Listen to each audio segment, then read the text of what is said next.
So இப்போ இந்த வீடியோவில் நம்ம என்ன பார்க்க போகிறோம்னா, வேலை வாய்ப்பு அது ஒரு சிலர் நிறைய கேட்டு இருந்தீங்க. இந்த கவர்மெண்ட் ஜாப்போட கால நிர்ணயம் எப்படி நான் பண்ணுறது அப்படின்னு. ஸோ இப்போ இந்த கவர்மெண்ட் ஜாப் அப்படின்னாலே பார்த்துட்டிங்கன்னா, கண்டிப்பாக நம்ம எல்லாருமே ஒரு அதுக்கான வாய்ப்பு இருக்கா, ஜாதகத்தில் அமைப்பு இருக்கான்னு பார்க்கணும். ஏன்னா இப்போ கவர்மெண்ட் ஜாப் அப்படிங்கும்போது, அரசு வேலைங்கும்போது பார்த்துட்டிங்கன்னா சூரியன் தான் தொடர்பு கொள்ளணும். அப்படிப்பட்ட அந்த சூரியன் பார்த்துட்டிங்கன்னா நமக்கு நல்ல விதமாக ஒரு ஜாதகத்தில் அமைஞ்சிருக்கும்போது கண்டிப்பாக அதுக்கான வாய்ப்பு இருக்கும்.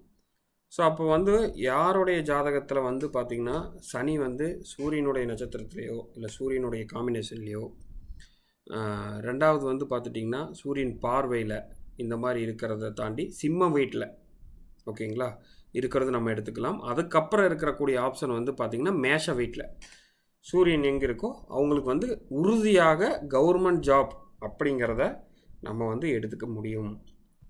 ஸோ அப்போ அந்த கவர்மெண்ட் ஜாப் கிடைக்குன்னு நம்ம ஃபஸ்ட்டு ஒரு ஜாதகத்தை எடுத்துட்டோம்னா அது எந்த டைமில் கிடைக்கும், அது எப்படிலாம் இருக்குது, இது உதாரண ஜாதகமாக தான் இந்த வீடியோ பார்க்க போகிறோம். ஸோ ஸ்கிப் பண்ணாமல் ஃபுல்லாக பாருங்கள்.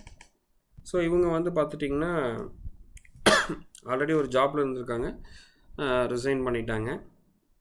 ஸோ இவங்களுக்கு பார்த்துட்டிங்கன்னா வேறு பிஸ்னஸ் பண்ணுறாங்க, அதில் எப்படி இருக்கும் ஏதுங்கிறத டீட்டெயில்ஸ்லாம் கேட்டுட்டு கவர்மெண்ட் ஜாப் எனக்கு நான் அடுத்து பண்ணலான் இருக்கேன், எனக்கு கிடைக்குமாங்கிறாங்க. நம்ம ஃபஸ்ட்டு என்ன சொன்னாங்கிற சொல்லிடுறேன், அதுக்கப்புறம் அந்த டீட்டெயிலாக எக்ஸ்பிளைன் பண்ணுறேன். அவங்களுக்கு நீ அடுத்த ஒரு 1 இயருக்கு பார்த்திங்கன்னா கிடைக்கிறதுக்கு வாய்ப்பு இல்லை. ஸோ அதுக்கப்புறம் பார்த்திங்கன்னா நீங்கள் ட்ரை பண்ணிங்கன்னா கண்டிப்பாக கிடைக்கும். இப்போதைக்கான வாய்ப்பு கண்டிப்பாக இல்லை. பட் உறுதியாக 2026க்குள்ளே உங்களுக்கு கவர்மெண்ட் ஜாப்பு கிடச்சிரும். பட் நீங்கள் எதிர்பார்க்குறது கிடைக்கிறது கொஞ்சம் கஷ்டமாக இருக்குது. நீங்கள் இன்னும் வேறு இடத்துல உங்களுக்கு கவர்மெண்ட் ஜாப் வரலாம், இல்லை நீங்கள் எதிர்பார்த்த பொசிஷனோட கீழே வரலாம் அப்படிங்கிறத நம்ம சொல்லியிருந்தோம். இதை நம்ம எப்படி சொன்னோம் அப்படிங்கிறத இப்போ நம்ம பார்க்கலாம். இப்போ ஃபர்ஸ்ட் ஆஃப் ஆல் பார்த்துட்டிங்கன்னா இவங்களுடைய ஜாதகத்தில் ஏன் அடுத்த ஒரு வருடத்துக்கு நமக்கு இவங்களுக்கு கிடைக்க என்ன எழுதினாலும் நம்ம அதில் பண்ண முடியாது அப்படிங்கிறத நம்ம சொன்ன காரணம் 10ங்கிறது தொழில். ஸோ அது மட்டும் இல்லாமல் வேலைங்கிறது 6. இப்போ என்னென்னா 10ஆம் பாவத்தில் கேது இருக்குது, இங்கேருந்து திரிகோணத்தில் 6ஆம் பாவத்தையும் பார்க்குது. ஸோ அப்போ இந்த 2 இடத்துலையும் கேது இன்ஃப்ளூயன்ஸ் பண்ணுறதுனால கண்டிப்பாக தடங்கள் தான் நடக்குமே தவிர உங்களுக்கு இந்த டைமில் 100% கவர்மெண்ட் ஜாப் கிடைக்காது. ஸோ ஃபஸ்ட்டு நம்ம அதை சொல்லிவிட்டோம். 1 இயர் நீங்கள் அதுக்கான பிளானு, பேக்கப்பு என்னென்னலாம் பண்ணணுமோ எல்லாமே பண்ணுங்கள் பேக் எண்ட் ஒர்க்கில். அதுக்கப்புறம் கண்டிப்பாக கிடைக்கும். அதை எப்படி சொன்னோம்னா, ஃபஸ்ட்டு இவங்களுடைய ஜாதகத்தில் ராகு திசையும் சனி புத்தியும் நடந்துகிட்ருக்கு. இந்த ராகு பார்த்திங்கன்னா 10ஆம் பாவத்துலேருந்து நடக்குது, சனி புத்தி பார்த்திங்கன்னா 3ஆம் பாவத்துலேருந்து நடக்குது. ஸோ இவங்களுக்கு சூரியனுடைய சனி சேர்க்கை ஓகேங்களா, அதே மாதிரி சனியோட சூரியன் சேர்க்கை. இப்போ சனி சூரியன் இருந்துட்டாலே நான் உங்களுக்கு தெளிவாக சொல்லியிருக்கேன் என்னென்னா கவர்மெண்ட் ஜாப் கண்டிப்பாக இருக்கும். அப்பா செய்த தொழில் நம்ம செய்வாங்க, இந்த மாதிரியான விஷயங்கள்லாம் நான் சொன்னேன். ஸோ இப்போ இவங்களுக்கு கவர்மெண்ட் ஜாப்புக்கான வாய்ப்பு கண்டிப்பாக இருக்குங்கிறதுல எந்த ஒரு மாற்றம் இல்லை. சனி குரு நட்சத்திரத்தில் நிற்கிது, அது வக்கரமாக இருக்குது. ஸோ அப்போ உறுதியாக சொல்லியாச்சு. அது எப்போ நடக்குன்னா சனி புத்தியில் கண்டிப்பாக நடக்கும். சனி புத்தியில் பார்த்திங்கன்னா நடக்கும் 2026 8ஆவது மாதத்துக்குள்ளே நடக்குன்னு நம்ம சொல்லிட்டோம். அப்போ உடனே இப்போ நடக்கலாம்ல சார்னா, கோச்சாரத்தை பார்த்து முகூர்த்தம் குறிக்கணும். அந்த இடத்துல கேது திரிகோணத்தில் 10/6க்கு கரெக்டாக எக்ஸாக்டாக இருக்குது. அதனால் அந்த ஒரு வருடம் கேது இங்கே வரணும், சிம்மத்துக்கு வரணும். அப்போ தான் பார்த்திங்கன்னா அவங்களுக்கு கிடைக்குங்கிறத நம்ம சொல்லியிருந்தோம். ஏன் எதிர்பார்த்த இது பார்த்திங்கன்னா கண்டிப்பாக கிடைக்காது அப்படின்னு நம்ம சொல்லியிருந்தோம்னா, சனியோட பார்வை சூரியன் மேலே இருக்குது, சூரியனோட பார்வை சனி மேலே இருக்குது. இப்போ சூரியன் சனியினாலே என்னென்னா அரசாங்கத்தில் நம்ம எதிர்பார்த்த அந்தஸ்துக்கு போக முடியாது, அதோட நம்ம என்ன எதிர்பார்க்குறோமோ அதோட கம்மியாக தான் வருங்கிறத அழகாக சொன்னோம்.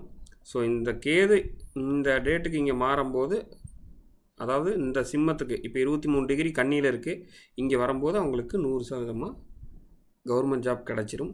ஸோ அதுக்கு தான் இந்த மெத்தட். அதனால் பார்த்திங்கன்னா பொதுவான கால நிர்ணயம் போட முடியாது. ஒவ்வொரு ஜாதகத்துக்கும் எப்போ கிடைக்குங்கிறது தான் நம்ம என்னென்னா அந்த கவர்மெண்ட் ஜாப் ரிலேட்டட். ஏன்னா ஒரு 2-3 பேர் கேட்டுகிட்டு இருந்தீங்க கவர்மெண்ட் ஜாபுக்கு கால நிர்ணயம் போடுங்க அப்படிங்கிறத. அதனால் பார்த்துட்டிங்கன்னா ஒவ்வொருத்தங்களுக்கும் ஒவ்வொரு மாதிரி இருக்கும். இப்போ உதாரணத்துக்கு நான் சொல்கிறேன், விருச்சிக லக்கணம் இருக்காங்கன்னு வைங்களேன், அவங்க அடுத்த வருஷம் எனக்கு கவர்மெண்ட் ஜாப் கிடைக்குன்னா கண்டிப்பாக கிடைக்காது. ஏன்னா அவங்களுக்கு 10ஆம் பாவம் சிம்மத்துக்கு கேது போகும்போது அங்கே கிடைக்காது. புரியுதுங்களா? இதே பார்த்துட்டிங்கன்னா யாராவது ஒரு ஜாதகத்தில் ரிஷபத்தில் இப்போ சூரியன் இருக்கோ இல்லை கன்னியில் சூரியன் இருந்தாலுமே இப்போ கவர்மெண்ட் ஜாப் கிடைக்குமானா கிடைக்காது. ஏன்னு கேட்டிங்கன்னா கேது பார்வையில் அங்கே இருக்குது. ஓகேங்களா? இங்கே கன்னியில் இருந்தால் கேது அப்போவே வந்து பார்த்திங்கன்னா டைரெக்டாகவே இது பண்ணும், டாமினேட் பண்ணும். 6ல் அதாவது என்னென்னா இந்த இடத்துல ரிஷபத்தில் இருந்தாலும் இங்கேருந்து 5ஆம் பார்வையாக கேது வந்து அதுக்கேற்ற மாதிரி வேல்யூவாக அதை வந்து பார்த்திங்கன்னா கிடைக்க விடாமல் பண்ணும். ஸோ அப்போ வந்து என்னென்னா ஒவ்வொருத்தருடைய ஜாதகம் ஒவ்வொருத்தருடைய திசா புத்தி வச்சு மட்டுமே நம்ம வந்து கரெக்டாக கணக்கெடுத்து எக்ஸாக்டாக எப்போ கிடைக்கும். இல்லை உங்களுக்கு அந்த கவர்மெண்ட் ஜாபுக்கான வாய்ப்பே இல்லை, நீங்கள் இதை ட்ரை பண்ணுங்கள், இல்லை பிஸ்னஸ் பண்ணலாம். இந்த மாதிரி எக்ஸாக்டாக என்ன இருக்குங்கிறத அழகாக சொல்லக்கூடியது தான் ஸோ நம்ம பண்ணிகிட்டு இருக்கிற மெத்தடு. ஸோ நம்ம வந்து பார்த்திங்கன்னா மென்பொருளும் நம்ம கொடுத்துட்ருக்கோம். So software, financial astrology software, இப்போ மெடிக்கல் ஆஸ்ட்ராலஜி சாஃப்ட்வேரில் ஒரு 2 நாளில் ரிலீஸ் ஆக போகுது. அப்புறம் திருக்கணிதம், ஜாதகம் பார்த்து கணிக்கிறது அப்படிங்கிறது, இந்த மாதிரி வந்து இங்கிலீஷ் தமிழ் 2 லாங்குவேஜ்லேயே இருக்குது. ஸோ யாருக்கெல்லாம் சாஃப்ட்வேர் வேணும்னாலும் சரி, ஸோ இந்த மாதிரி கன்சல்டேஷன் வேணுனாலும் சரி, தாராளமாக டிஸ்கிரிப்ஷனில் இருக்கிற நம்பருக்கு தொடர்பு கொள்ளுங்கள். கீழே அந்த டிஸ்கிரிப்ஷனில் ஃபேஸ்புக் லிங்க் கொடுத்துருக்கேன். ஸோ எல்லா கண்டென்ட்டும் நம்மளால் வந்து பார்த்திங்கன்னா யூடியூப்பில் போட முடியாது. அதனால் வந்து பார்த்திங்கன்னா ஃபேஸ்புக்கில் டைம் இருக்கும்போது நம்ம போடுறப்போ அது நீங்கள் பார்த்துக்கலாம். அது கண்டிப்பாக உங்களுக்கு உபயோகமாக இருக்கும். ஸோ ஹோப் இந்த வீடியோ பிடிச்சிருக்குன்னு நினைக்கிறேன். ஸோ யாரெல்லாம் அரசு வேலைக்கு ட்ரை பண்ணிகிட்ருக்காங்க, ஜாபுக்கு ட்ரை பண்ணுறாங்களோ அவங்களுக்குலாம் இந்த வீடியோ ஷேர் பண்ணி விடுங்க. ஸோ கண்டிப்பாக ஒரு பயனுள்ளதாக இருக்கும். மீண்டும் இன்னொரு அற்புதமான வீடியோவில் சந்திப்போம். நன்றி.